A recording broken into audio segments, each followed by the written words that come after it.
so. Oh, I am? I Okay. guess, yeah, I don't know. Good evening, everyone. Good evening. I'm glad to have you all here this afternoon or this evening. And my name is Connie Mitchell. I'm a member of the League of Women Voters, Dearborn Heights, and now including Inkster. And it's my pleasure to be here this evening. And what I want to do is give you a little bit of background information about the League of Women Voters, so that you are armed with information that you can take with you, and so you can understand the work that we do, because it's very important work. I just heard you say, Fran, that you just want to know how to handle voting. We'll get to that this evening, but this will be background on why we have the right to vote. And it wasn't that easy. So we can begin if you want. I'm already here. They're making the announcement. Oh, is that what they're doing? Library patrons, the League of Women Voters is holding an informational meeting about voting for the youth programmers. Starting now, please join us in the youth programmers. Thank you. Okay.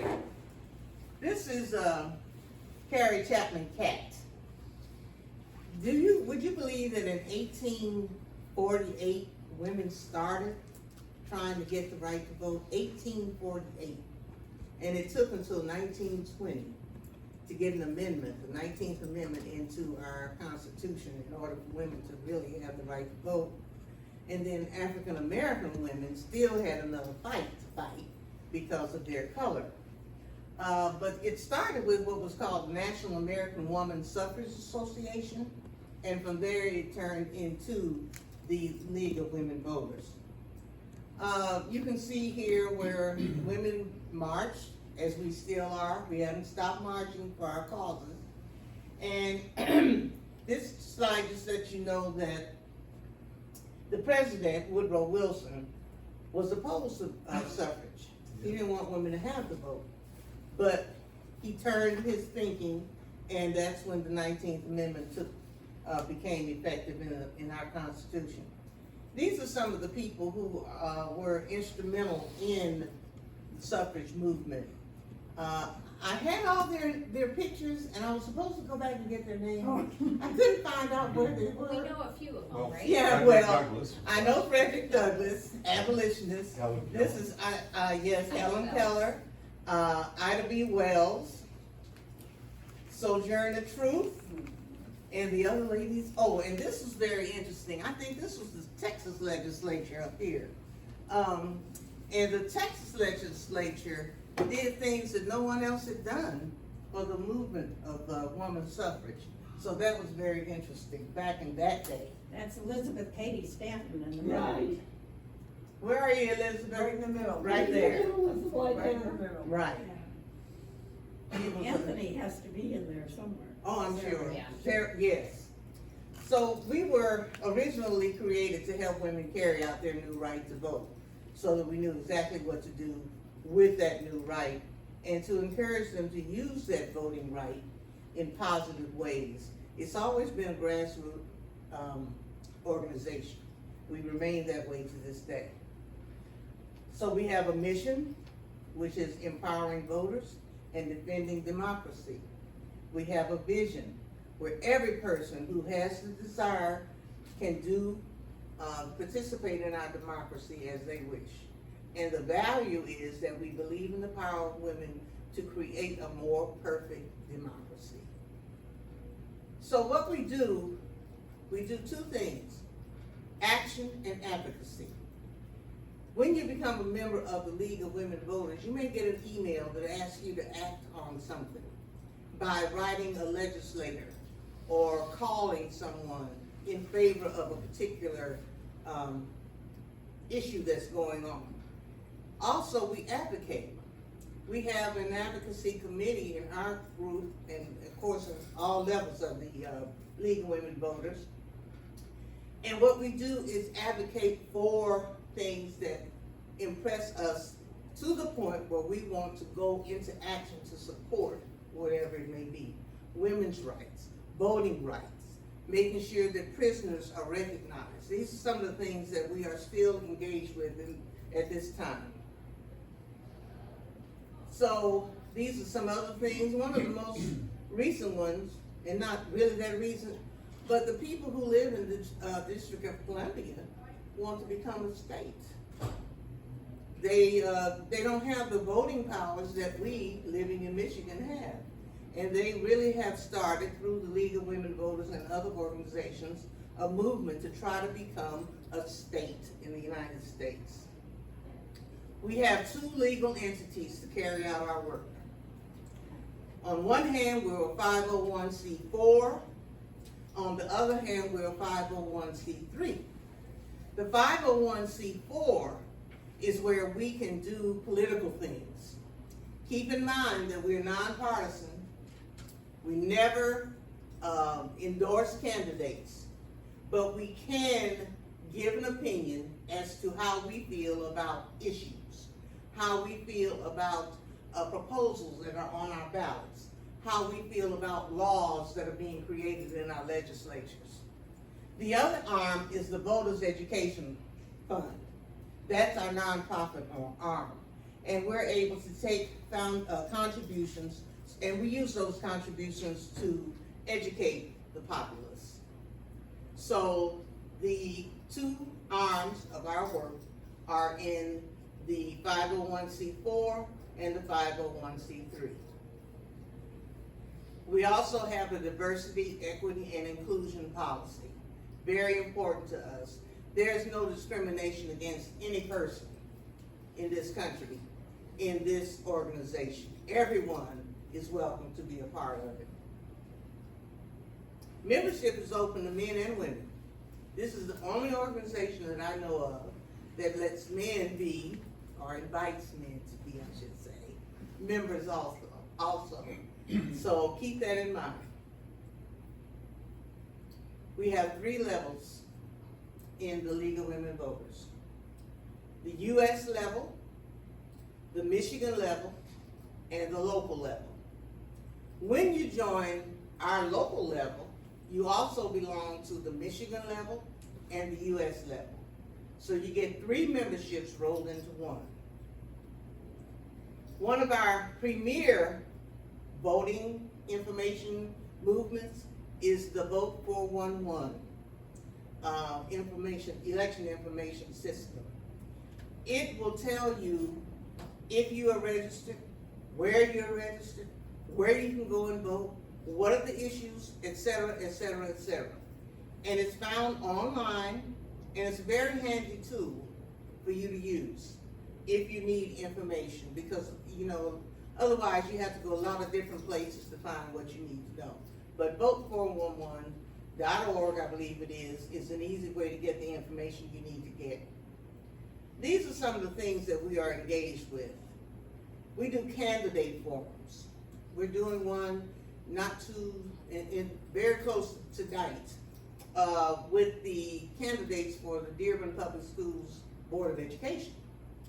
We have done other candidate forums to make sure that the people who live in our area are aware of who they can vote for, and they can make informed decisions as to who's the best to fit their desires. We have a League Observer Group arm. We can go sit in courtrooms, we can go sit at the legislature and watch and keep tabs on the kinds of things that are going on. Very important to do. We can say vote yes or vote no. Here's a sign that says vote no on Prop 11. So we do have the right to do that. Up here is where the one league, and this is not ours, but this is another league, how to talk about abortion. They presented that so that people in the community could understand the issue around that. The Ranked Choice Voting Toolkit, I don't know if you're aware, but there's a lot of real talk about us being able to vote using ranked choice. In fact, one organization tonight has a workshop or town hall on ranked choice voting and what it might mean in the state of Michigan. So these are some of the things that we're involved in as an organization.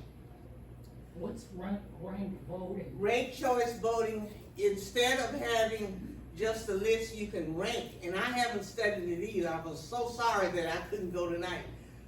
But it means that you can rank the people that you wanna vote for as opposed to the other way we do things. So I'll have to learn more, and maybe that's something that we could do as an organization, put on a workshop about what, because it really seems to be taking off in the state of Michigan. Here's some of the things we're working on. We support the John Lewis Voting Rights Act, which remains in committee in the US Congress. It has not been acted upon yet after all these years. We are now looking at studying the Electoral College and how it might be unfair to voters. We are looking at prison gerrymandering. It's interesting that a prisoner is counted in the census, but you won't let them vote. So are they human beings or not? Malapportionment gerrymandering, which means that I'll give this group more money through the state than I'll give your group. And that's not good. Unfair redistricting. The reason we redistricted in Michigan recently is because the voting lines have been drawn unfairly. They have been drawn to favor a particular party. So when people found out that that was the way it was set up, they said, no, this is not fair. Everybody needs a fair shot. So those are just some of the things that some of the issues that we are engaged with as women as the League of Women Voters. National popular vote. This has to do with the Electoral College. In case you don't understand, even though we have a popular vote, the Electoral College goes somewhere and they have have people appointed from each state, and they will go sit in a room and determine who's going to be the president. Well, there's a move afoot now that says one person, one vote. Get rid of the Electoral College, which was established during the days of slavery to make sure the slaves couldn't vote. So now there's a move to get rid of the Electoral College and let the popular vote stand. We do 3 voter guides, and they're over here on the table. Every election cycle, we will make sure that the people in our communities are well informed about what's on the ballot. Not who to vote for, whether to vote yea or nay, but just what's on the ballot. You'll have a Dearborn voter guide, a Dearborn Heights voter guide, and an Inkster voter guide. And that is very, very, very helpful. And this is what I think this is the Dearborn one looks like. No, that's the statewide. Oh, this is the state one. Where's They're the? just 3 different colors. Yeah, 3 different colors. This is Dearborn? Inkster, and Dearborn Heights. Dearborn Heights. Yeah. So, those you can take with you this evening and have more information. These are some of the other things that we do. They're right up here on the table. And we have a website. So you can find our website and get all the information that you need about the League of Women Voters, Dearborn Heights, Inkster. Thank you. I'm done. Thank you. Any questions or comments? Okay, thank you very much. Thank you. And who's next? Me, Geri. She's on the way. I think the application whatever that is, I don't know. Tends not to be my life, but, this is just a very brief, not so colorful, because I tried to, the league has a presentation with a lot more slides, and I really just wanna encapsulate some of the key points of the voting laws. And I can't stress enough how important this book is and how good it is. I passed them around my neighborhood for a nonpartisan, just knocking on doors, and people were very receptive. So 2024, lots of new voting choices and the new laws. And so Prop 22.2 from 22 changed how voting happened in Michigan. If you remember, in 2018, Promote the Vote, and the league was part of that coalition, passed to have no excuse absentee ballots, which was really great, especially during the pandemic. So when, in 22-2, there was a coalition, which included all the same groups, so, also, the NAACP, BNP, ACLU, the League of Women Voters, and they, over 60% of Michigan voters voted in favor to change it. 660,000 signatures were collected. So, you know, when I've done presentations or talked to people, well, I didn't vote for it, people might say, well, 60% of the people in Michigan did. So that's why we got the new voting laws. So it makes voting more accessible because they have early voting, no excuse absentee, guarantees the constitutional right to vote to each Michigander. And like, when I started to do this, I'm like, well, didn't we already have that? No, it was not embedded in the Constitution that we have a right to vote, and now it does. And also, election results are determined solely by the number of votes cast. I said passed, I meant that's an error, it should be cast. And not by any decisions on the election commission or anything like that, so. Okay. Early voting dates are gonna be starting actually pretty soon for 2024. We already had 2 elections, so I'm just including the one that we're having. Obviously, election day is November 5th, but early voting is required for a minimum of 9 days before an election, and it's never the Monday before. It's the 9 days previous, so it encompasses 2 weekends. So we'll start October 25th and go through November 3rd, okay? I think it starts on the 26th, Geri, the Saturday. 26th, Yeah, is that the Saturday? yeah. Maybe I got that wrong. I'm not sure. I don't know, but maybe I can, thank you. It is, 9 days is a minimum, however, some jurisdictions are actually doing more. Canton and Detroit are actually doing 14 days. There's nothing to restrict the clerk from doing more. Some are having parties at the start of early voting and get out the vote, so, The other thing to say is about, it's only for state and yes, federal. yeah, we'll get into that. You can insert your completed ballot, including your absentee ballot, into the tabulator. So if you wanna get an absentee ballot and take it to the early voting, you can do it. You still have to fill out that, what they call the voting application, which is just that little slip of paper that you sign and date. And, but then you can put your ballot in. They have a way to tabulate it, that absentee ballot. And no more postage. Postage is prepaid. Our clerk in Dearborn used to say that even when the post office would pass them along, even if people didn't put a stamp on it, but they weren't really legally obligated to do that, so. The permanent absentee ballot list is now created. On the ballot, and I didn't include the ballot because I just chose not to. But when you got that first ballot application for the February election, especially in Dearborn, it had a lot of stuff on it because it was dual language.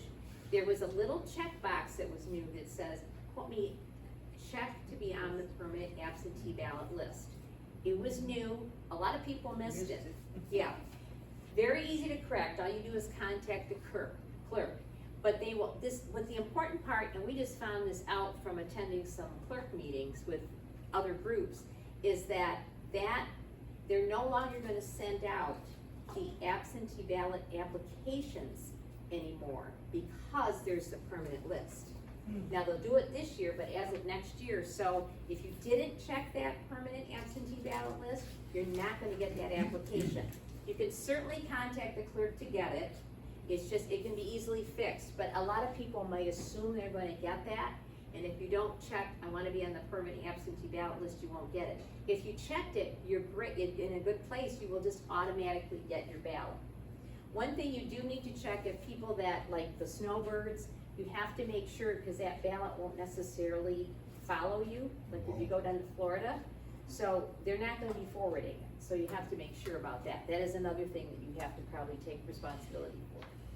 So, you know, a lot of people missed it, I think in the Dearborn one, because there was a lot of information, but just something that, Some clerks- unanticipated yeah. Some clerks are going to still send out those applications Yeah. next year, but they're not required to, so it's just a matter of Right, what your clerk decides to do in making the transition. correct.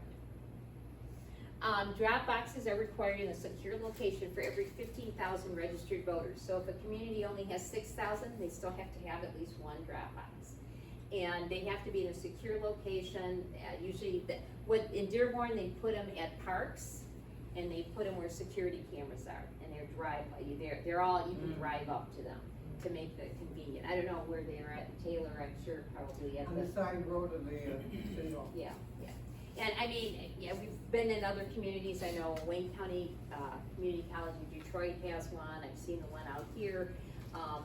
And Taylor would have to have more than one. yeah, they will have more than I'm one. sure they do, that's Yeah. the one I go to. Yeah, well, right. Inkster And- has two, one at Inkster the has rec two. center, one at City Hall. Right, and I think they made the decision to keep them in the place, but they can lock them down, so people can't vandalize them or mess them up in any way, because that was a concern, I think.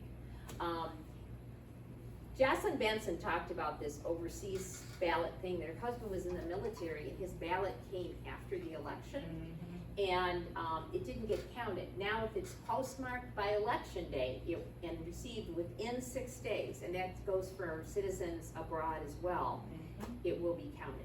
So that's where the idea of having election results on, election night is kind of like, they have to really. Especially in close elections. Absolutely, Yeah. absolutely. So the other thing, we passed the constitutional amendment, but all this enabling legislation had to happen through the legislature.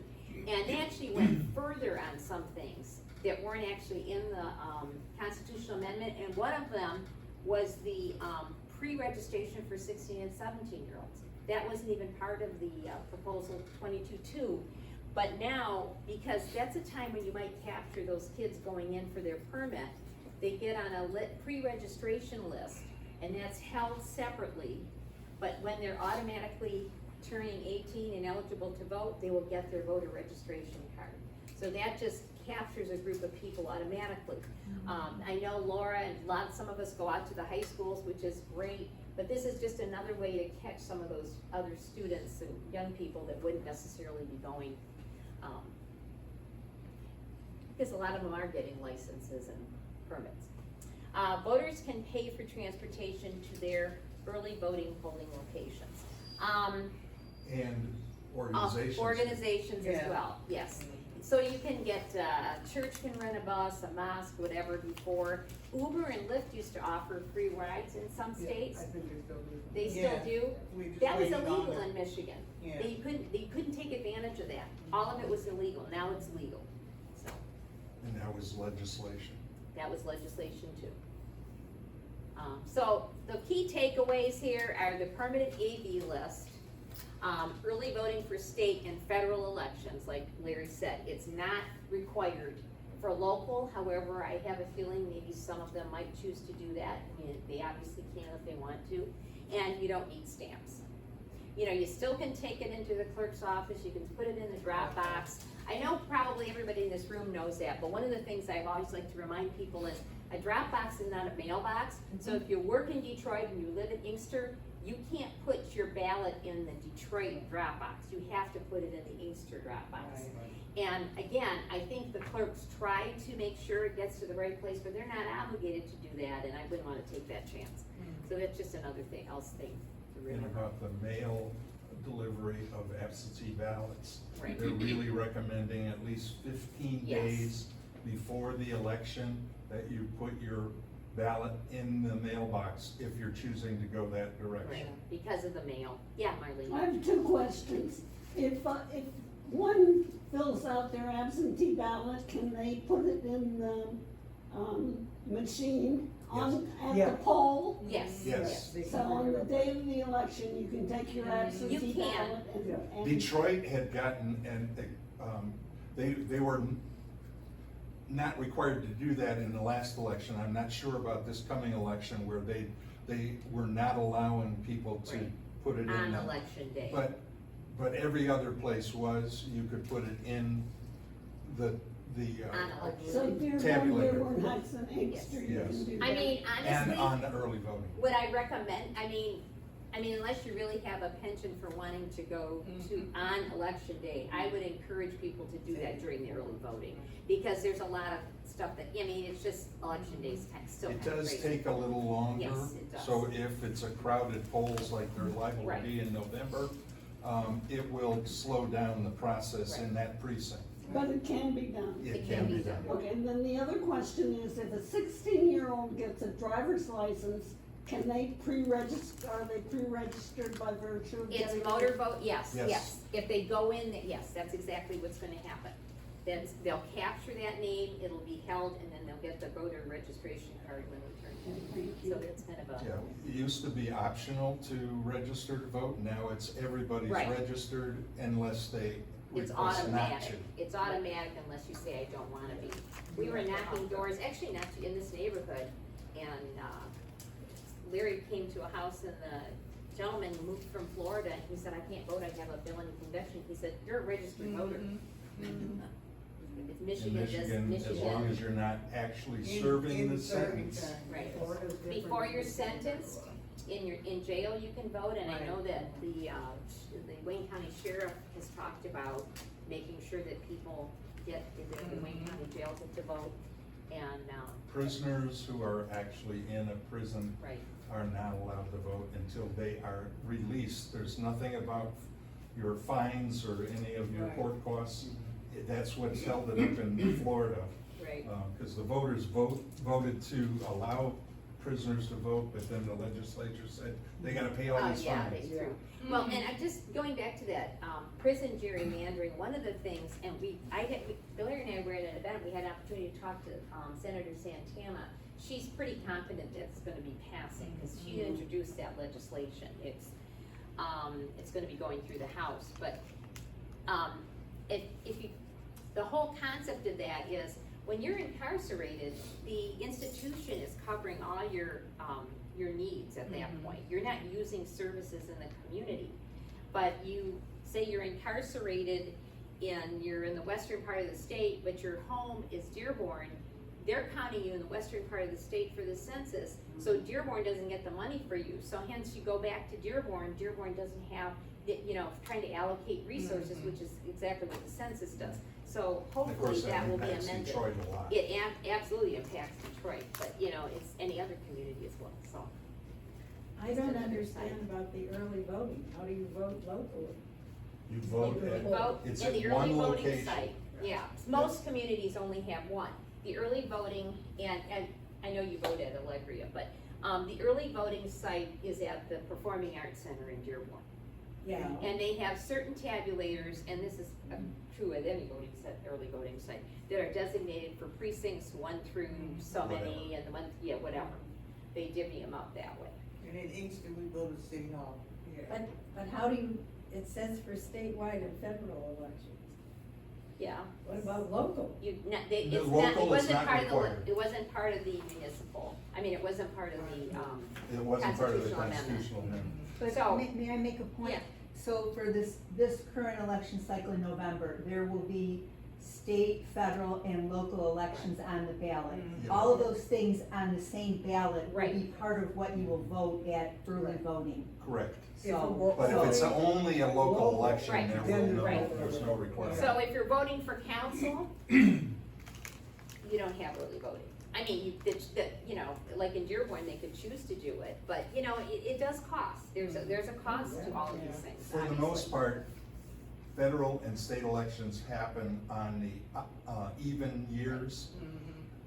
Local elections are most often in the odd years. There's some exceptions where cities have gone to the same time as the federal elections, but for the most part, odd years are local elections, even years are state and federal elections.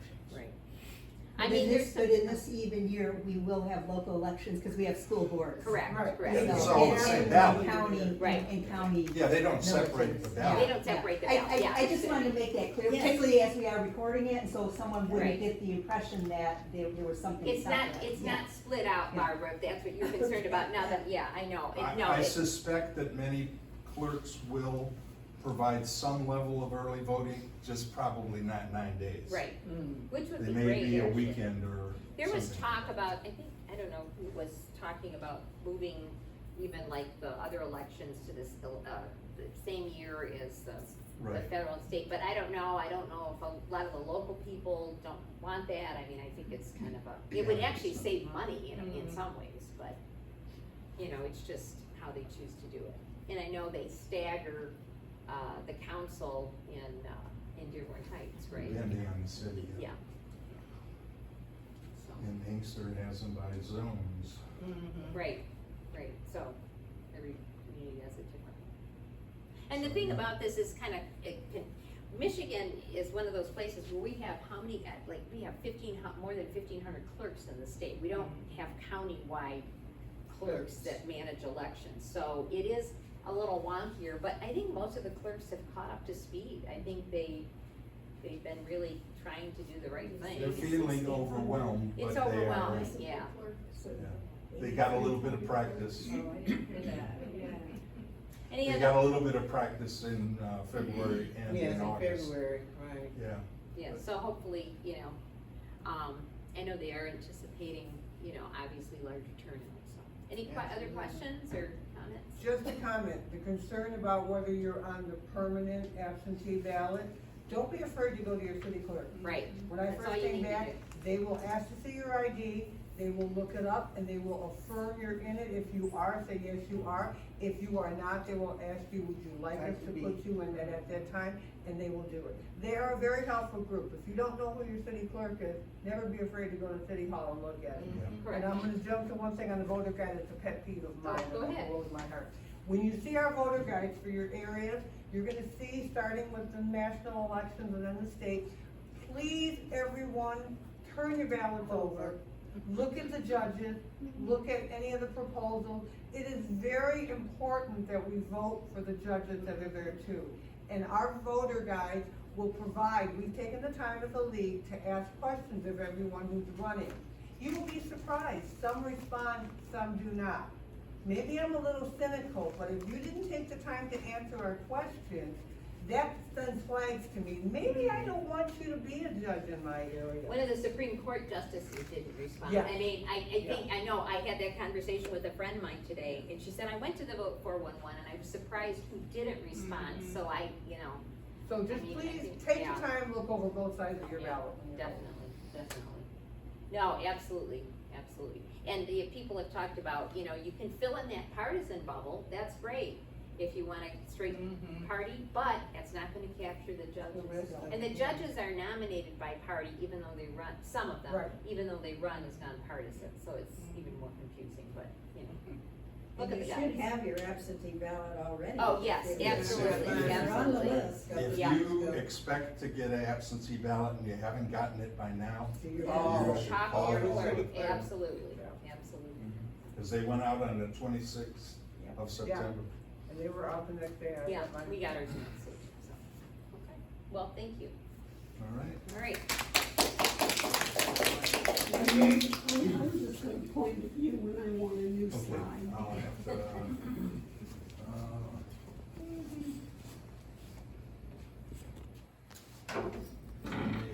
Hello, I think everyone knows me. I'm Marlyne Kilbey, a member of the League of Women Voters. I want to thank you for being here, and I'm going to talk about disinformation and misinformation. So what we'll do is we'll go over how we're defining them, why people spread disinformation, how disinformation works, why it's useful, when to respond and when not to respond, and if you choose to respond, some tips on how you might think about responding.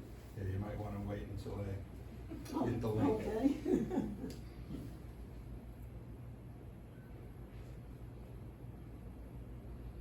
Okay, let's just go to 2. So, for the purpose of having a definition, we're going to consider disinformation as being produced by someone. Okay, it doesn't have to be completely new information, but it has to be information that's used in some way. okay? And misinformation is when people see that and they send it on to somebody else, or they pass that information on to someone else. So we can think of disinformation as being producers and misinformation as being sharers. So why do people produce, why is disinformation produced?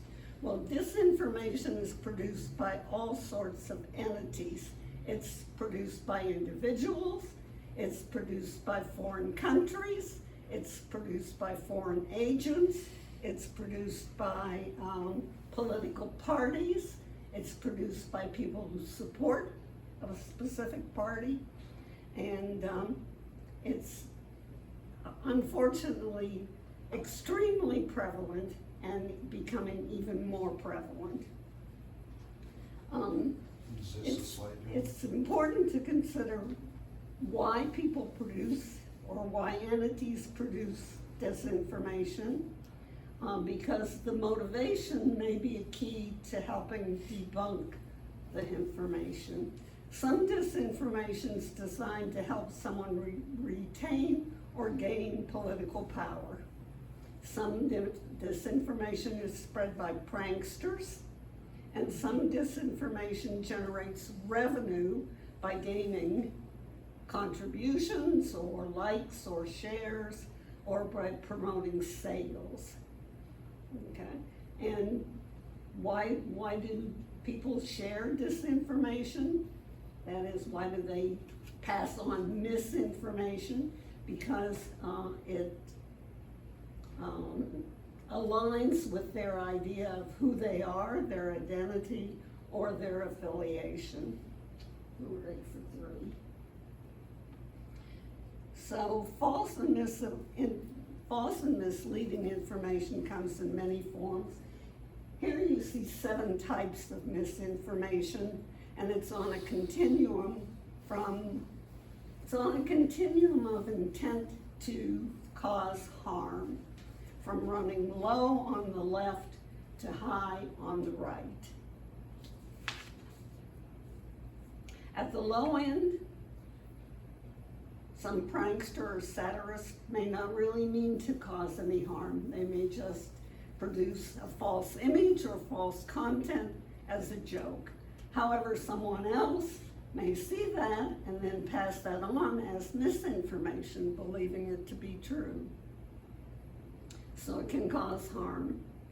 The next 3 types, false connections, misleading content, and false content, are more dangerous. And please keep in mind that misinformation can be text, and it can be figures, can be images, okay? Sometimes it's manipulated content. You may remember that disinformation that was passed around in the recent past was a slowed down image of Nancy Pelosi giving a speech in which it was slowed down to indicate that she was inebriated. So, it caused a false impression. At the far end of the continuum, we see wholesale creation of false content, and that is done, unfortunately, by both political parties, or maybe even all political parties. I don't know, I really don't have an example of an independent, but it's certainly done by foreign entities whose purpose seems to be to seed mistrust in our democratic processes, including voting. Okay, so 4. Here are some of the tactics used to produce 3 types of disinformation that lay in the middle of the continuum: false connections, misleading content, and false content. A false connection can be created through a misleading argument or a logical fallacy. And that little 2 is a number and 1 is a number, but 2 is not equal to 1. that is a logical fallacy. That type of argument is often used in disinformation. False context can be achieved by using outdated information or just a lack of context altogether. An example of that that's currently being used is comparing inflation during a period of COVID and during a period of non-COVID. Obviously, the situations were not identical, but they're presented as if they were identical, and inferences are drawn about inflation rates. Misleading content can be half-truths, biased narratives, conspiracies, or appeals to stereotypes or biases. 5. We're most likely to believe disinformation when it fits ideas that we already have. Either, our propensities, our own biases, or situations that invoke fears that we may have, right? Disinformation usually appeals to emotions. If you're passionate about something, you're more likely to respond to it and share it online. And often that's the exact goal of the people who put the disinformation on the social webs to begin with. Disinformation offers people simple answers to complex and nuanced questions, okay? So often they'll take it because it does that. It provides an answer to something that they really are confused about, don't understand, don't have enough information about. So no matter whether something's true or false, unfortunately, the more it's repeated and the more we hear it and the more we see it, the more likely we are to accept it. Number 6. Okay, so when you encounter disinformation, the default action is just not engage in it. Okay, engagement can serve the purpose of those who put the disinformation out there, giving them at least one thing, the power of having captured your attention. And secondly, if you repost it, that gives them an even bigger audience. And as I said before, the more something's repeated, the more likely it is to be accepted. There are some situations when you may want to respond to disinformation. And those are when you're communicating online or in person with another individual or a small group of people. I would say that the best safeguard I can think of is to engage only when you have some mutual trust. You have some trust in the person or the group, and they have some trust in you. Otherwise, it's going to be a futile exercise, okay? And if you do want to engage, we have 2 suggestions: structured conversations and counter messaging. So slide 7 discusses the structured conversations, okay? So in a structured conversation, you listen with empathy to the other person, okay? And listening with empathy means not interrupting, not countering with accusations while they're talking, and trying honestly to understand where they're coming from. Empathy is defined as standing in somebody else's psychological shoes. So you try really to listen to what they're saying and understand it. And then, as step 2, you would want to affirm any beliefs you have in common with that person. That's gonna help with their trust in you, and that's going to affirm your trust in them, okay? Then, if you understand what motivated that disinformation, you can discuss it. You can discuss what you know about the motivation of whomever disseminated that disinformation in the first place. Okay? Share why you feel it's important for them to understand that it's disinformation. Be as honest and as vulnerable as you can be in that presentation. And then offer what the league is calling a truth sandwich, and we'll talk about that next. And then after you've done that, you'll want to affirm your relationship with the person or the group that you're talking to or the people to whom you're posting it, okay? So slide 7 discusses the truth sandwich, okay? A truth sandwich starts at the top. That is, talk about the truth, make a statement about the general topic and the shared values. For example, we all want secure and accurate elections. Then, without repeating the disinformation, state who it is you know is the origin, or most likely the origin, okay? I mean, if the case seems to fit the Russian propaganda about the Ukraine, for example, you can state that, okay? A lot of the current disinformation, especially that being posted by foreign governments, simply has the goal of seeding distrust in our processes. So be knowledgeable about what our processes are and be firm in discussing them with someone, okay?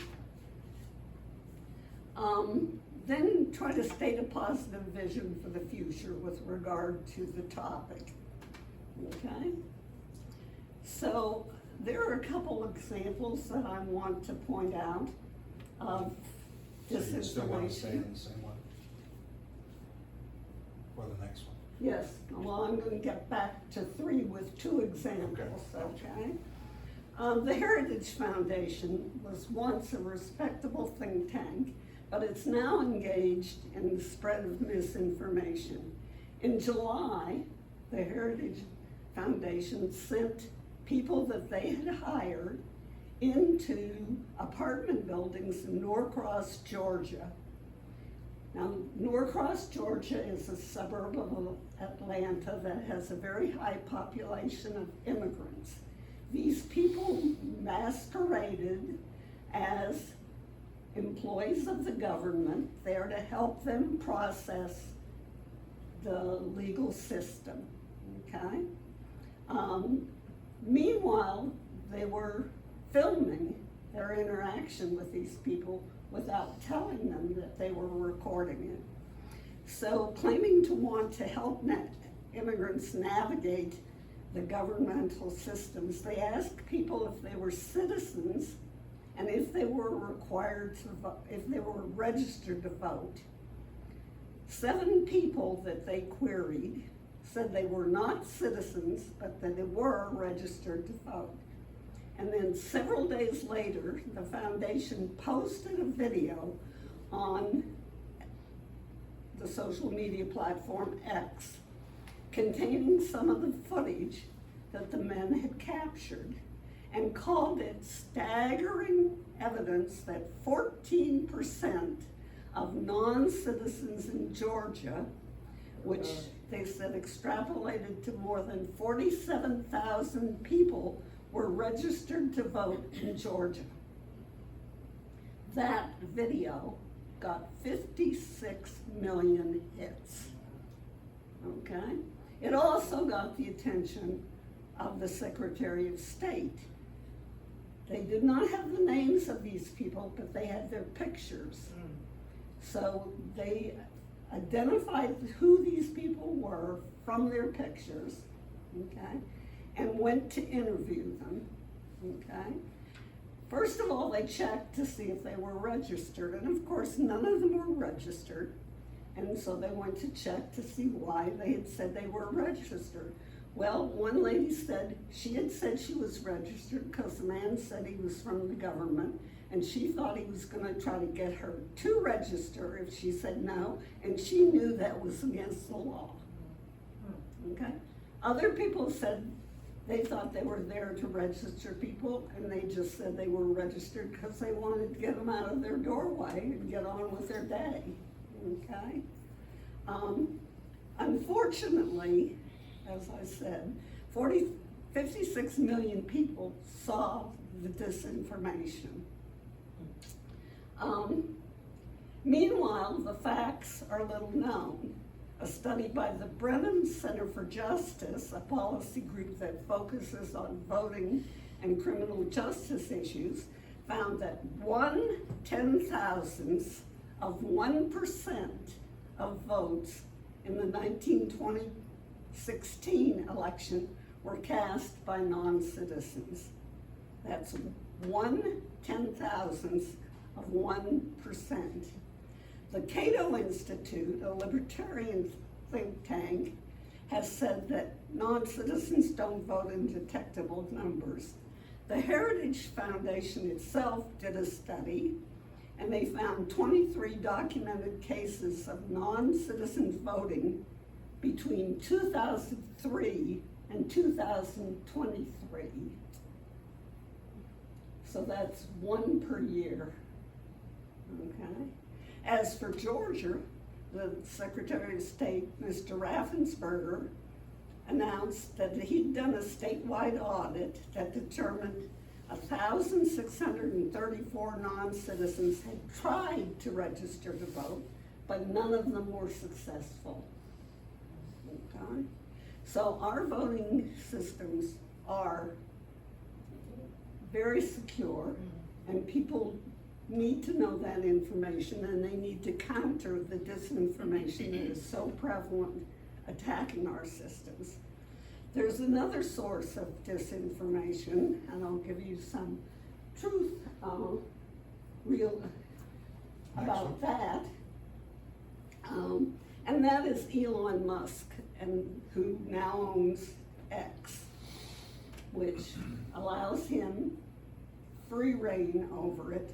The New York Times on 9/24/24 looked at his activity in just 5 random days, and they found that he posted 34 times a day on average, and 1/3 of all his posts were misleading or false or missed vital information. An example of the false things that he posted a false poll that showed Trump winning in all of the 9 contested states. That posting was viewed by 100 million people. Okay. He's also posted false images and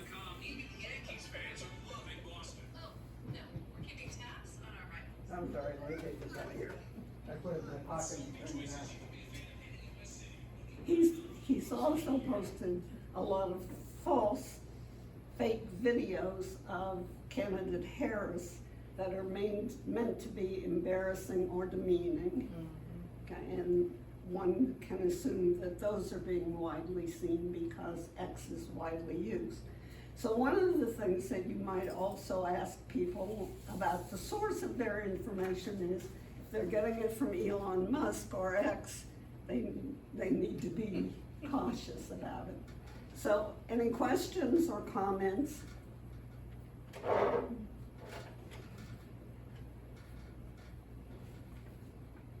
Well, these are our sources, and thank you for your attention.